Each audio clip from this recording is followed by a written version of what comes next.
Good afternoon. Welcome to this special Brennan Center for Justice event. If you are joining us for the first time, the Brennan Center is a nonpartisan law and policy institute that works to defend our systems of democracy and justice. So they work for all Americans. I'm Mireya Navarro, editor-in-chief of Brennan en Español, the Brennan Center Spanish language program. And thanks for joining us in this conversation about something that affects millions of people and could affect any of us, really. If you get thrown in jail for whatever reason, a traffic violation, a police sweep at a protest, and you don't have bail money, you can be stuck in jail for days, weeks, months, and even years. Depending on the state, people have died. You're about to hear from experts. You're about to hear from experts who have advocated for reforming the bail system to make it more fair, and who have now authored the first national study of its kind in its scope, Bail Reform and Public Safety, evidence from 33 cities, just published today by the Brennan Center. The study looks at how reforms to the bail system undertaken by some cities and states have affected crime rates. Have they caused an increase in crime, as critics of those reforms have charged? This study, 2 years in the making, answers that question with new hard data, and the answer is a big no. Before we get started, a few housekeeping notes. The Brennan Center is nonpartisan. That means that we cannot support or oppose any candidate for office, but we can debate the policies that matter for our democracy, and today we will. Live closed captioning will be provided for today's event, and you can follow along with the conversation on social media with the hashtag BrennanCenterLive. Finally, I hate to bring this up, but it's important. It goes without saying that we expect a civil conversation. So please be mindful of your words in both your questions and comments in the chat box, which our staff will moderate. And we stream this event on YouTube and Facebook. Now to today's program. In the United States, as you know, you're innocent until proven guilty. But jails are full of people who shouldn't be there. And one of the main reasons is because they don't have the money to make bail. Obviously, this system favors those with money. So many states have changed their laws to allow more people with less ability to pay to get out while they wait for their cases to be heard. But when crime went up during the COVID-19 pandemic in 2020, critics of these bail reforms blamed them for that spike. So the Brennan Center investigated, comparing crime rates in states that undertook bail changes and states that didn't, to see what effect bail reform really had on crime. With us to discuss their findings are the authors of this research and my colleagues. First, Dr. Terry-Ann Craigie. Terry-Ann, you are an associate professor of economics at Smith College and the economics fellow in the Brennan Center's Justice Program. You are a labor economist and currently evaluate the economic impact of mass incarceration and how to curb disparities in the criminal justice system and labor market. And Ames Grawert. Ames, you are a senior counsel in the Brennan Center's Justice Program, where you lead research on trends in crime and the collateral cause of mass incarceration. You have been an advocate for criminal justice reform. Thank you for being here and for sharing your findings today. When I think about bail, Terry-Ann and Ames, what comes to mind is a story of a young woman almost 10 years ago who was driving from Illinois to Texas to start a new job. And when a state trooper pulled her over for failing to signal a lane change, that minor encounter escalated, and the woman, Sandra Bland, ended up in jail. And she became increasingly distraught as she frantically tried to find someone who would help her post bail of $5,000. She had a new job to go to, but 3 days later, she was found hanged in her jail cell. So let's start with what's at stake, Ames. What's wrong with our country's bail system, and who is it hurting? Yeah, Mia, thank you so much for the question. And Terry-Ann, it's such a pleasure to be here with you to talk about our shared research, as always.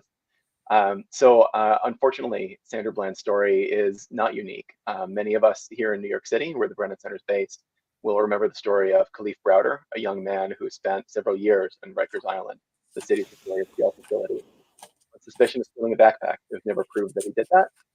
He spent several of those years in solitary confinement. When he left Rikers Island, unfortunately, he took his own life and died by suicide. and due in part, it's believed, to the trauma that he experienced on Rikers Island. When we talk about reforming our bail systems, we're really talking about making sure that injustices like this do not happen ever again, and that people are not exposed, especially exposed unnecessarily, to the hardship of jail, which we know from our research and work that I've done with Dr. Craigie as well, that jail can lead to very extreme long-range consequences. People can lose a job, people can lose housing, they can lose the ability to live with their children. They're very serious consequences, and that's really what we're talking about when we talk about the need to reform bail. Yeah, and plus keeping people in jail contributes to our high rate of incarceration, right? How does bail even work, Ames? And what is its purpose? Not everyone is entitled to bail, right? That's right, and it's an incredibly complex system. I think, in my years at the Brennan Center, I think bail is honestly one of the more complicated topics that I've studied in my time here. But to just give you a very, very simple overview of how it works, when someone is arrested for on suspicion of a crime, they go before a judge. The judge has to make a decision about what will happen to that person during the pendency of their criminal case until they are, convicted, plead guilty, or our cases or the charges against them are dropped. Judges have a couple options. They can release the person on their own recognizance, ROR in the legal term. That means exactly what it sounds like. You go free, show up for your next court date, report when required. They can send a person to jail, which is also exactly what it sounds like. Or they can set a number of conditions under which someone can be released. One of those conditions is the requirement that they first pay some amount of money. That's what money bail is. It's the requirement that, I am willing as a judge to release you into the community, where you will wait until your trial or the next court date. But first, you have to either pay an amount of money into the court in cash, or you have to secure a bond, often with a very, very high interest rate on it, in an amount set by the court. So, but judges still have the discretion to prioritize public safety. Bail is not about releasing people who are a danger to their community. That's right. Judges have to take into account many factors, and it depends somewhat on state law what those factors really are. But in most places in the country, what judges consider when they set the conditions of release or when they decide what amount of money they'll to fix, they're weighing considerations like whether the person is likely to return to court, whether the person is likely to commit another crime while they're released. And what we have pointed out and what we argue for in our report is that when people think about bail reform, I think something they should bear in mind is that the goal of many of these reforms is not to make it so that judges can't consider public safety. We believe that judges should be allowed to consider factors like that when making bail decisions. But it's to remove money from the equation. Someone should not be sent to jail for want of $500 in their bank account. Okay. So, Terry-Ann, the bail system has this built-in unfairness. It treats people differently based on their wealth. How have some states and cities tried to change that? Thank you so much, Mia. I'm delighted to be here, and Ames, great to be working on another project with you. The first thing I'd like to do is to unpack what unfairness means in the bail context. We need to ask ourselves who's being detained pre-trial, and conditional on being eligible for bail, who can afford to pay it, right? What we know is that the pretrial detention population has doubled since the turn of the century, and 7 out of 10 pretrial detainees are people of color. And so it really goes without saying then that racial justice is a really urgent concern when we think about pretrial detention. A couple of key statistics I'd like to point out is first, that Black felony defendants are 25% more likely than their white counterparts to be held pretrial in large cities. And second, that Black and brown defendants receive bail amounts that are twice as high as their white counterparts. And of course, they're less likely to be able to afford it. And so in light of these economic and racial disparities, along with the growing pretrial detention population, we do need to pay attention to money bail. And what's great is that, the rhetoric and efforts to change the money bail system has really picked up steam in recent years. We've seen in the state of New Jersey that they've all but ended money bail, particularly in 2017. And New York and Illinois, they followed suit in 2020 and 2023 as well. So your question is, how do these reforms take place? Well, bail reform is passed in three main ways, through the courts, through prosecutors, and through legislation. So let me unpack that a little bit for those who may be unfamiliar. So what does it mean when bail reform is passed through the courts? Well, this basically means that in these jurisdictions, judges are going to be setting money bail for only some kinds of offenses, typically misdemeanors. In other instances, we see that judges may be constrained in setting money bail based on risk assessments or a person's ability to pay. When we think about prosecutorial bail reform, we think about in these jurisdictions that prosecutors are maybe directed not to set bail for certain types of offenses, again, for misdemeanors typically. And finally, when we think about legislative bail reform, we think about laws. So the laws that govern how money bail is set. Mhm. Yeah, and another benefit I assume is that reform reduces incarceration costs for governments, right? The number of people in jail. Exactly. So that cuts costs quite significantly. Yeah. All right. Then we had the pandemic, and crime went up, and bail reform got a black eye. Let's watch.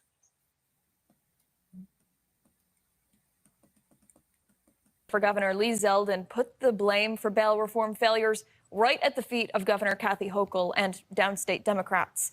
The congressman met with the media yesterday outside the Cheektowaga Police Department shortly before they gave updates on the Shawnee Avenue case. He says the bail reform laws state Democrats enacted about 3 years ago would allow criminals to run free and commit these violent crimes. Violent crime is on the rise, and police chiefs believe one major policy change is at least partly behind the surge. From L.A. Zero bail poses challenges to Chicago. Keeping violent offenders in jail longer will reduce violent crime. To upstate New York. How do you describe the state of where we are right now? I think there certainly is fear. Wow, they sound so certain. Why was bail reform blamed, Ames? Yeah, it's a great question. So I think I want to start with one note. Crime really did go up during the COVID-19 pandemic. We're thankfully seeing violent crime drop very, very fast. Murders drop very, very fast around the country, with new data even coming out yesterday. But there was a time when violent crime was increasing very fast during 2020. And people deserve not just to be safe, people deserve to feel safe. So elected officials and policymakers, police leaders, people in the media, we're looking for explanations for what might have happened to cause crime to go up, and what can we do about it. I think the temptation, unfortunately, in some cases, is to look for an easy answer that's quick at hand, and to suggest that one simple solution will solve everything. So bail reform, unfortunately, for some became a convenient scapegoat. All we have to do is fix this one policy, and crime will go back down. Unfortunately, it's just not that easy. I've been at the Brennan Center for a little over 8 years and studying crime and crime research for that whole time. There's never any single factor for why crime rates rise or fall so dramatically, especially like they did in 2020. So I think the need to look for that sort of simple solution was both one of the reasons that bail reform became a scapegoat, but does the public a disservice. We need to have more serious conversations about what we can do to build safer communities. And the pressure was such that some states and jurisdictions even rolled back some of their reforms as a result. So let's dive into your study. What did you set out to find out, and what did you find out, Terry-Ann? Sure. So simply put, we set out to test the relationship between bail reform and crime. And to do this, we wanted to have an extensive data set. So we collected crime data from 33 cities across the United States from 2015 to 2021. Of the 33 cities that we had in our analysis, 22 of them passed measure of bail reform over the study period, and 11 of them did not have bail reform over this time. We really wanted to extend our study period from 2015 to 2021. But unfortunately, these were the years that were available for all 33 cities we explored. Now, in our analysis, we adopted two approaches that we used to build upon the prior literature. The first is that we wanted to distinguish between the different types of bail reform. And so we were able to distinguish the three main avenues through which bail reform is enacted, that is prosecutorially, through courts, as well as legislatively. And in addition to that, we wanted to highlight those jurisdictions that have proven to be politically salient, as well as for existing research, they're demonstrating some significant change in post-reform bail setting behavior. And so in our data set, we identified 4 of those cities: Buffalo, New York City in the state of New York, Chicago, Illinois, Houston, Texas, and New York, New Jersey. So by focusing on these 4 or 5 major cities in which bail reform was passed, this enabled us to really evaluate the effect of bail reform writ large and the effects of more ambitious or sweeping policy changes over the study period. So that was the first approach.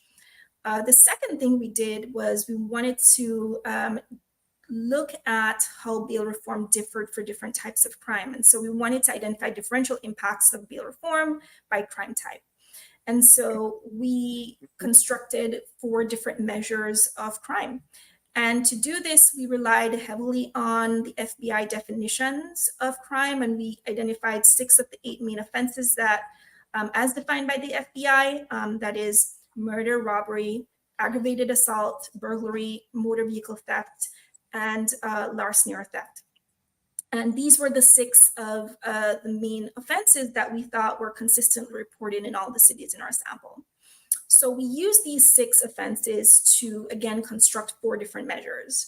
The first is a measure of just overall crime, which is just an aggregation of the 6 offenses.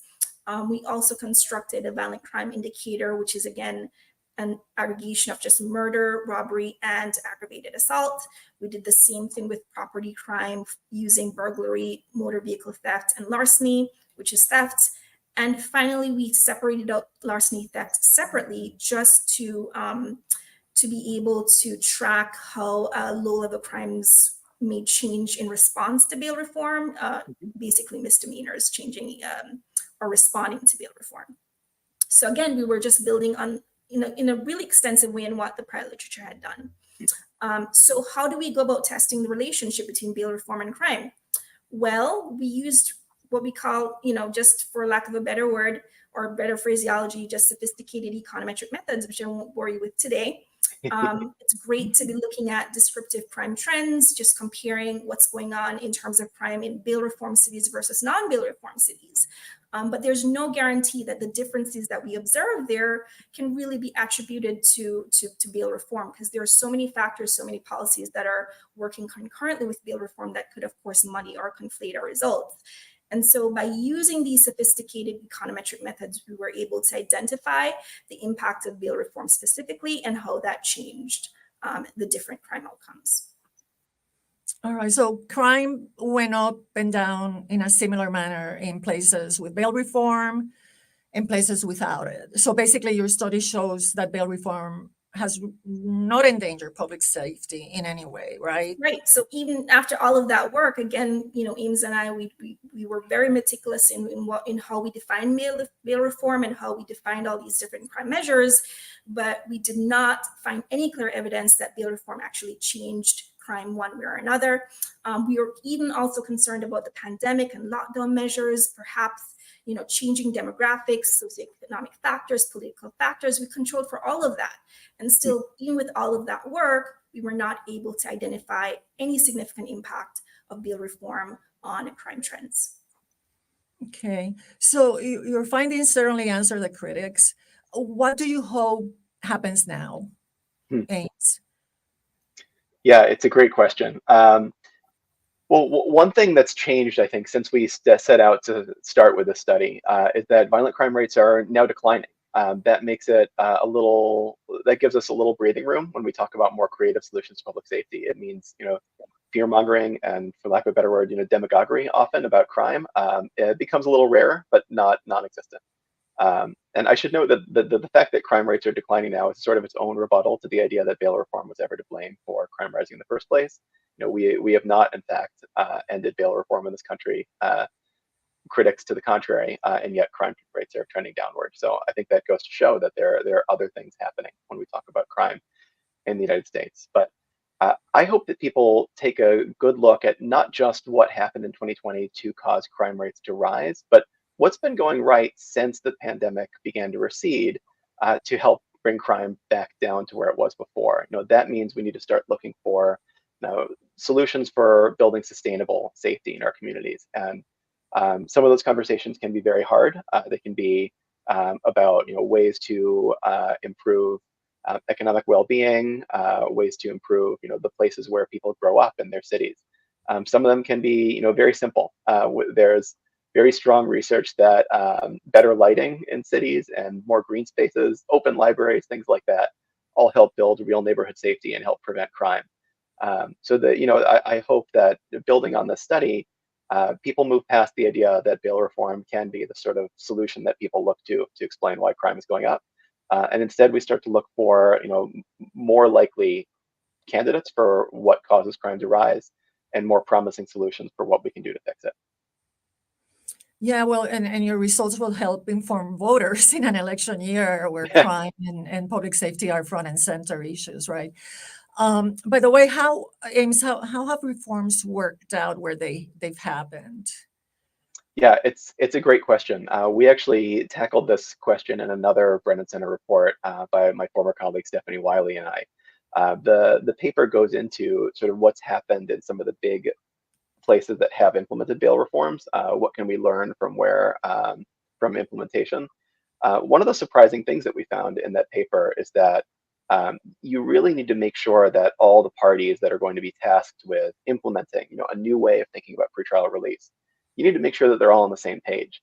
We found some cases where judges no longer had the option to set money bail, so they began sending more people to jail outright without a possibility to make bail. I don't think that's what reformers expected would happen, and I don't know if that's the best answer for fairness or public safety either.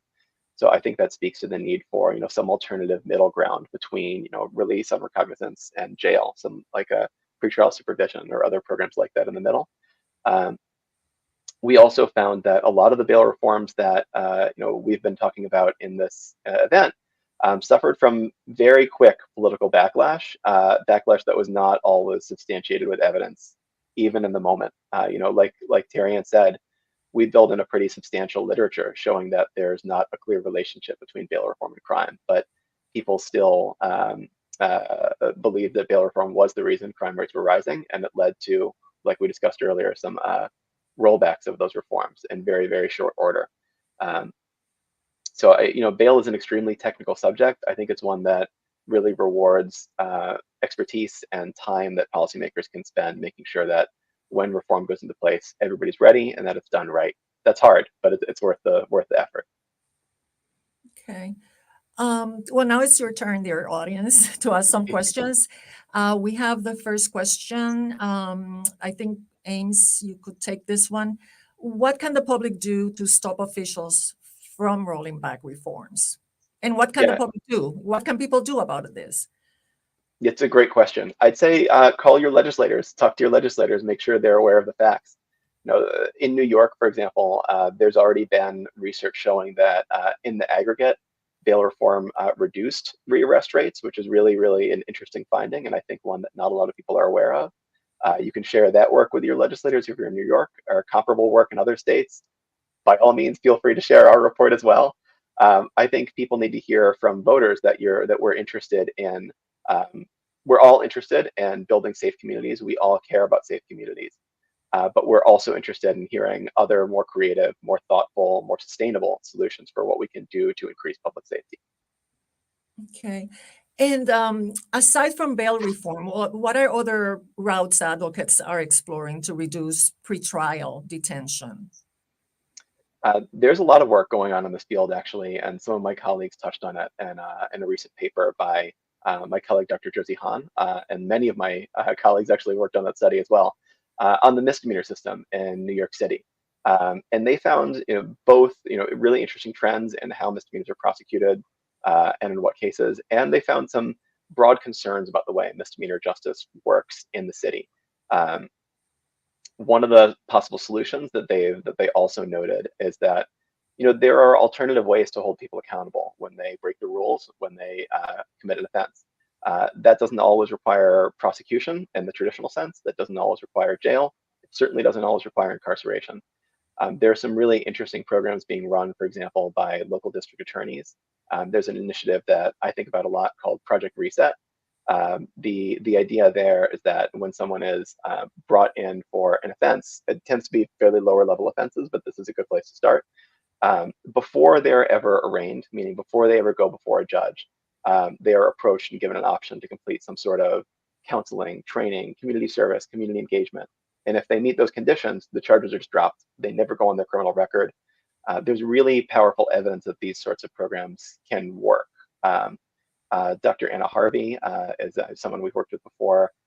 She and some other economists as well. I'm sorry, I'm blanking on their names in this moment, but they wrote a paper that studied how these sorts of diversion or declination policies can work and showed really strong evidence. Also worth noting too that you don't have to take my word for the idea that these sorts of programs can work and not just cut jail populations, but also make our community safer. When funding for the program was imperiled during the COVID-19 pandemic, all 5 district attorneys in New York City took out an op-ed in the Daily News calling on the city council to fund the program. That's really powerful evidence. They don't agree on everything, but they agreed on that.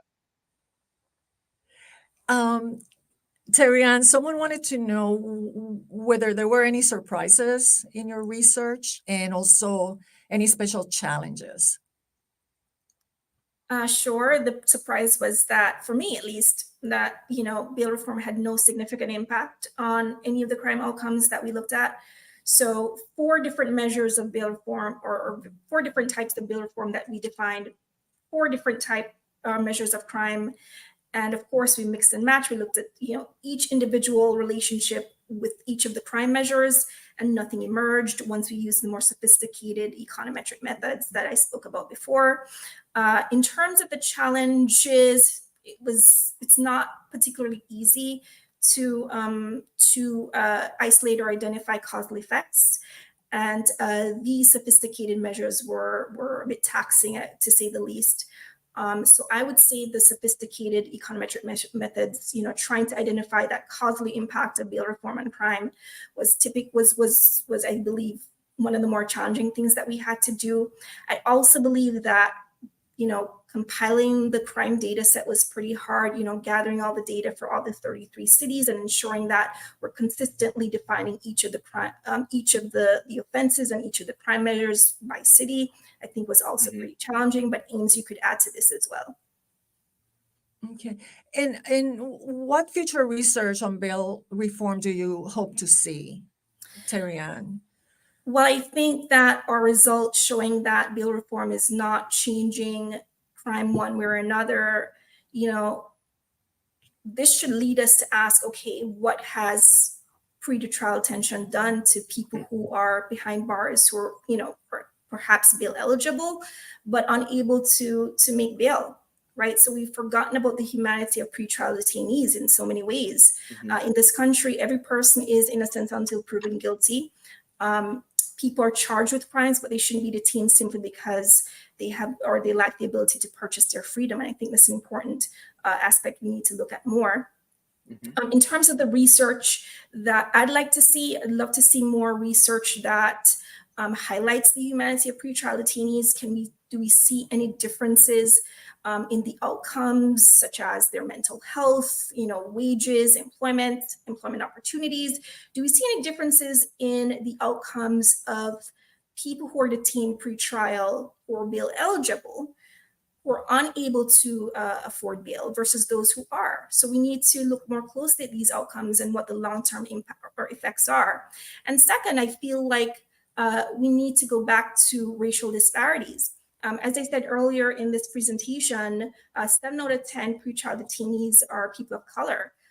For those jurisdictions, those states, those cities that have passed bail reform, do we see any changes in the racial disparities in this in their pretrial detention populations? I think that would be really interesting to explore, along with how their economic and social outcomes have changed. How do their employment outcomes change? How do their wages change? How does their mental health change? Especially in light of what we've seen with Sandra Bland and Khalif Browder. So these are issues. These are research projects I'd love to see in the future. Okay, thank you.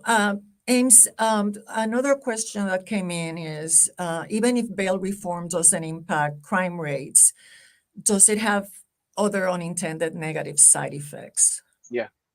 Yeah, it's a good question. And for the record, I remembered the co-authors on that paper that I mentioned earlier. The title of the paper is Misdemeanor Prosecution. It's by Amanda Agan, Jennifer Doliak, and Anna Harvey. And it shows that declining to prosecute in some misdemeanor cases can actually lead to reduced rearrest in the future, which I think is not a finding that many people would necessarily expect intuitively. But it really goes to show that there might be actual or real benefits to reducing people's contact with the criminal justice system, finding alternative ways to build safety and avoid prosecution. So yes, some ideas about some other unintended negative consequences. One is one of the ones that I mentioned earlier, is that it can be very difficult to make sure that pretrial reforms are working the way they're intended. So when we've seen work to end money bail, I think the expectation is that when money bail is no longer an option, judges will go from setting bail to releasing more people on recognizance. That is broadly true. That is what happens in many jurisdictions. But you can also see an uptick in the number of cases where judges skip right over bail and order someone sent to jail. This is an unfortunate outcome in some cases, but I think it makes sense if you consider that bail, to some judges, they might think of it as a middle ground. I'm not sure, should I release this person? Should I send them to jail? What should I do in the middle here? I think that's an unfortunate and unintended effect of some of these reforms. What we really can do to fix that is I think we can build up some alternatives that judges have. There's actually been some really promising work in that. If you look at New York City, again, it's a jurisdiction that I'm most familiar with, but this is not just a New York City innovation. Before bail reform in New York, there was and remains a program called supervised release. The idea was that a local nonprofit would show up at court hearings where bail was being decided. They would have information to help decide whether they thought that someone could safely be in the community. And while a judge was making a bail decision, they would say, you know what, we think this person can be supervised. And if they're supervised, we think they'll meet their court dates. We think they'll abstain from crime. Remand or give them to our custody and to our program, and we will make sure they show up. This program was a runaway success. It was very good at what it did. And it remains in existence today, where judges can use it for cases where they're not sure if release or jail would be appropriate. The trouble is these programs are tough to run. They are unfortunately often run on a shoestring budget. This is not their fault. This is the fault of underfunding critical public services in our country, in our city, in our states. More funding for these sorts of programs can really help shore up both bail reform in general, make sure that the law as written is a success story in every case, and it can also help avoid some of these unintended consequences.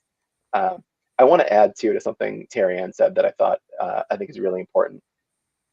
We don't, so often when the media covers bail reform, we see the cases where the system has failed, where someone was released on their own recognizance and they went on to commit another crime, and we see the consequences of that horrible action.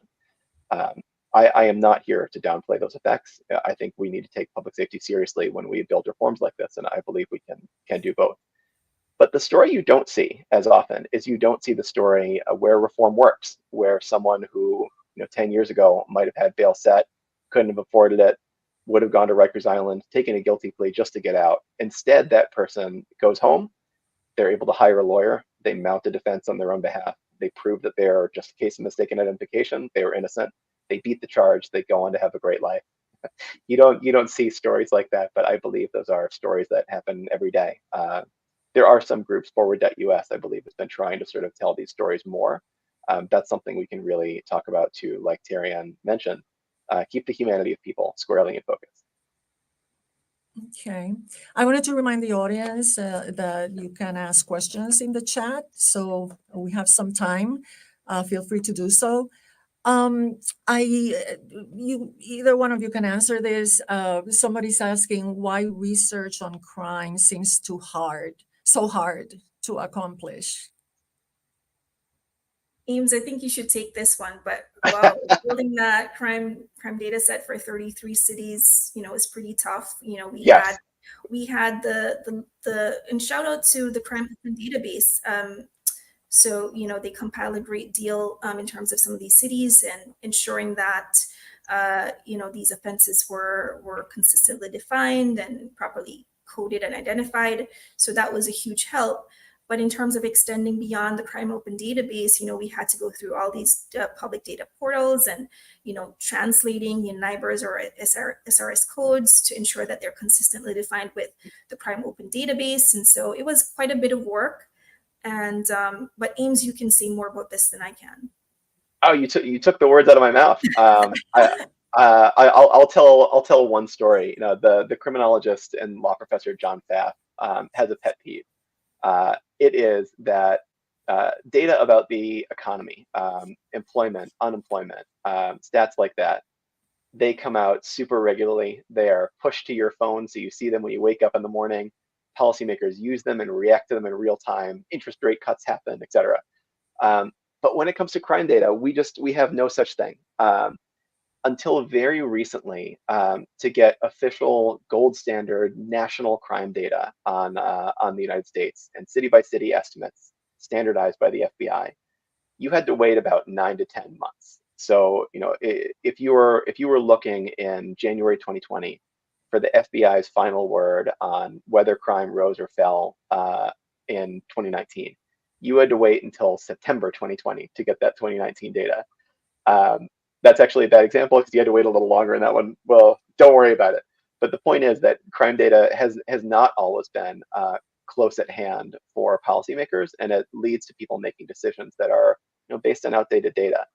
That doesn't just hurt them. What I'm getting at is it also makes research in this field a lot harder because of the way the FBI collects and releases data on crime, which is improving day by day, month by month, actually, I'm happy to say.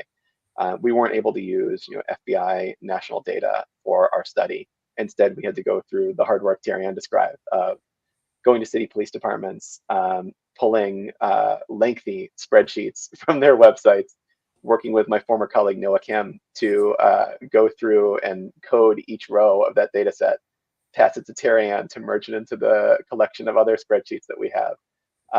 It's a challenge just because we don't really have up to the minute standardized crime data. I want to plug in an exciting project that I think people should have an eye on. There's a researcher named Jeff Asher who we've done a lot of work with. He's based in New Orleans. He's working on a way to get crime data published on a more regular basis. If you go to his site, AH Datalytics, they have a dashboard where you can see murder data in close to real time from a large collection of cities. That's really important. I think that's really important work, and it means that if we were to do this paper in 5 years, if we were to revisit it and say, what's the evidence now that we have more years of data, it would be a lot easier. But that's just because the architecture around crime data is just slowly getting better. Thank you. Another question: how can reformers work around the influence of the commercial bail bond industry? What can you tell us about that industry? And is a workaround possible? Yeah, it's a challenging question. So in the analysis that we wrote a little earlier, Challenges to Advancing Bail Reform, one of the things that my co-author on that paper, Stephanie Wiley, noted is that the case of Maryland.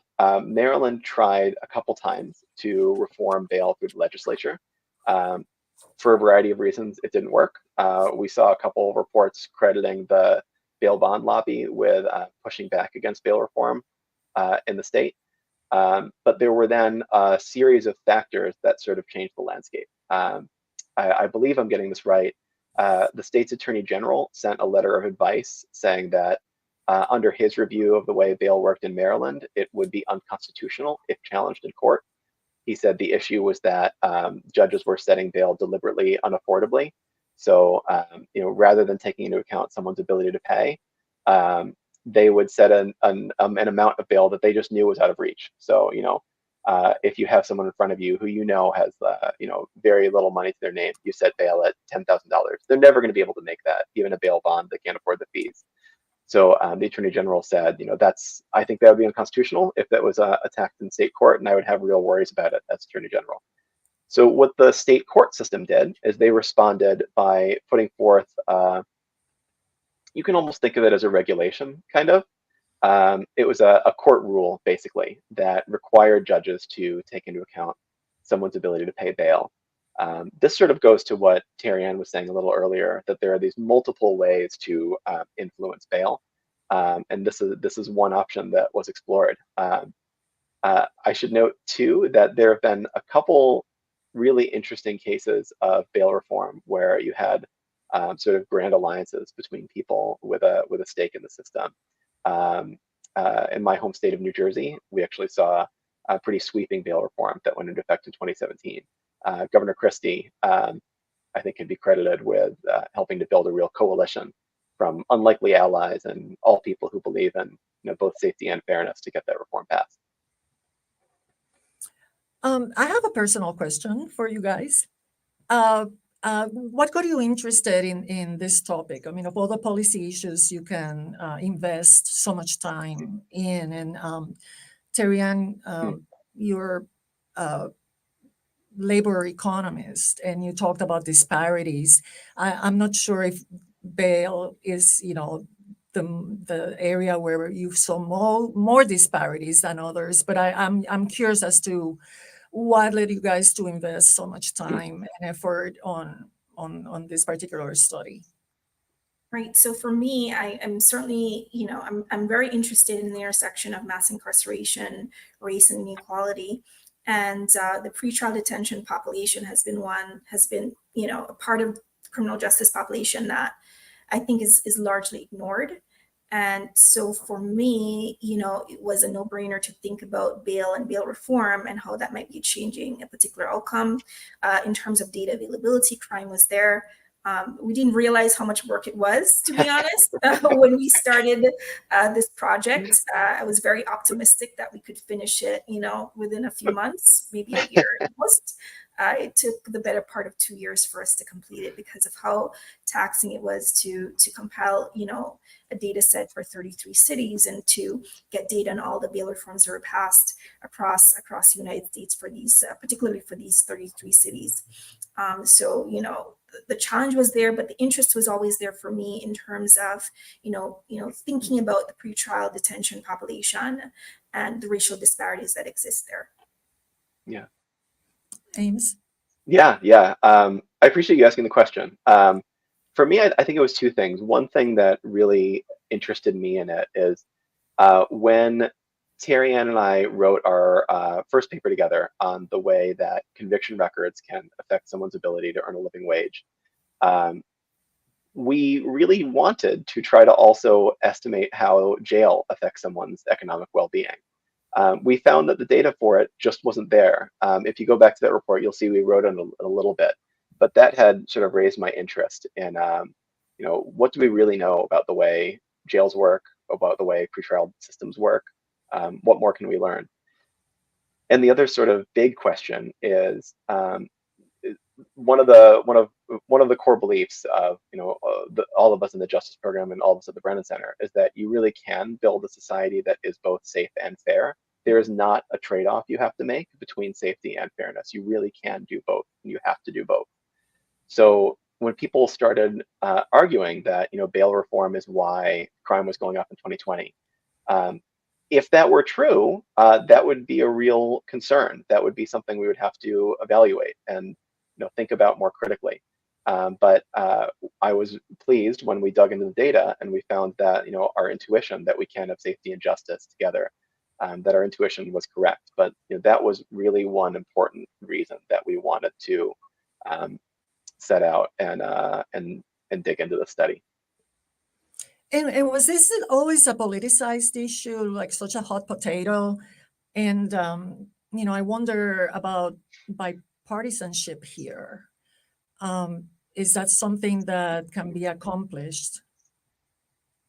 Yeah, I've been thinking about that a lot. Actually, something that I think might be surprising to some of our listeners is if you go back to 2017, you can read a New York Times op-ed where a senator named Kamala Harris teamed up with her colleague in the Senate, Rand Paul, to write an op-ed about the need to end money bail or reform bail systems and the way the federal government can work to help make that happen.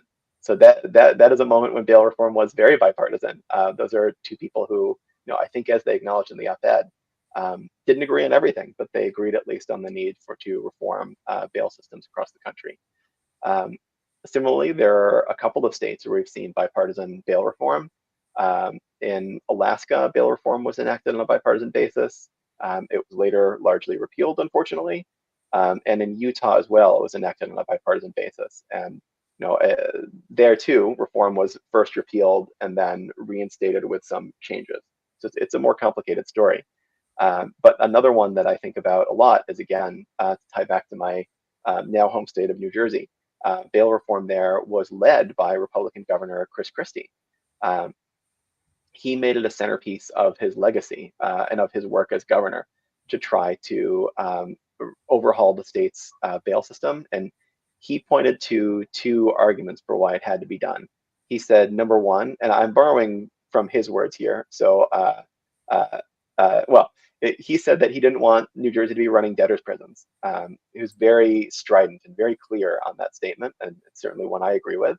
And he also said that we shouldn't be operating a system where someone who's a danger to their community can buy their way to freedom.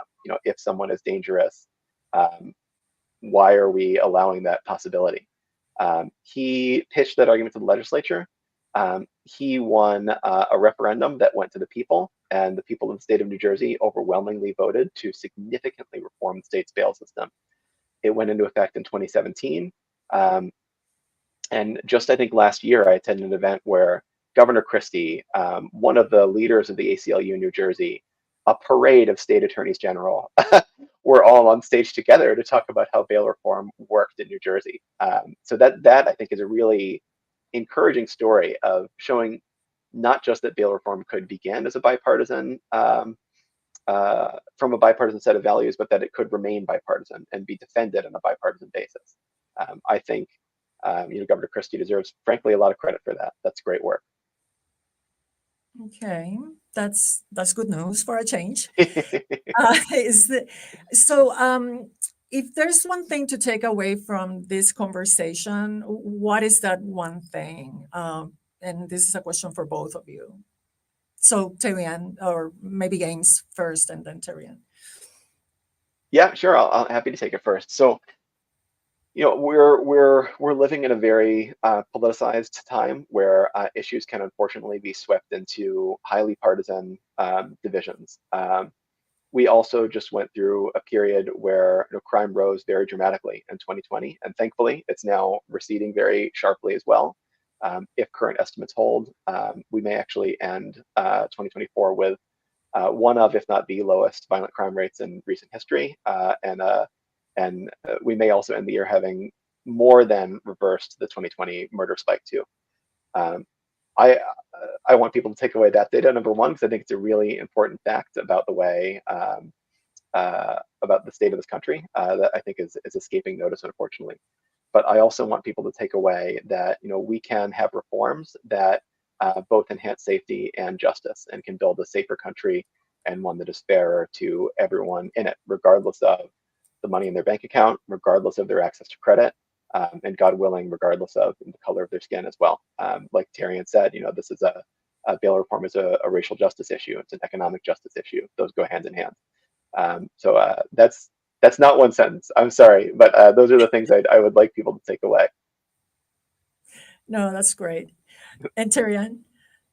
Sure. My takeaway is, the main gist of our study, or the main finding of our study, that bail reform doesn't change crime one way or another. It doesn't change it for overall crime, violent crime, property crime, or misdemeanors. And so if that's true, when we think about, again, the humanity of pretrial detainees, we need to rethink the money bail system for sure. Okay. Well, I'd like to thank our two experts, Terrian and Ames, and I want to thank you for joining us. Please look for more from the Brennan Center, including the bail reform study discussed today and a recording of this event at brennancenter.org. I'm Mireya Navarro. Take care. Thank you.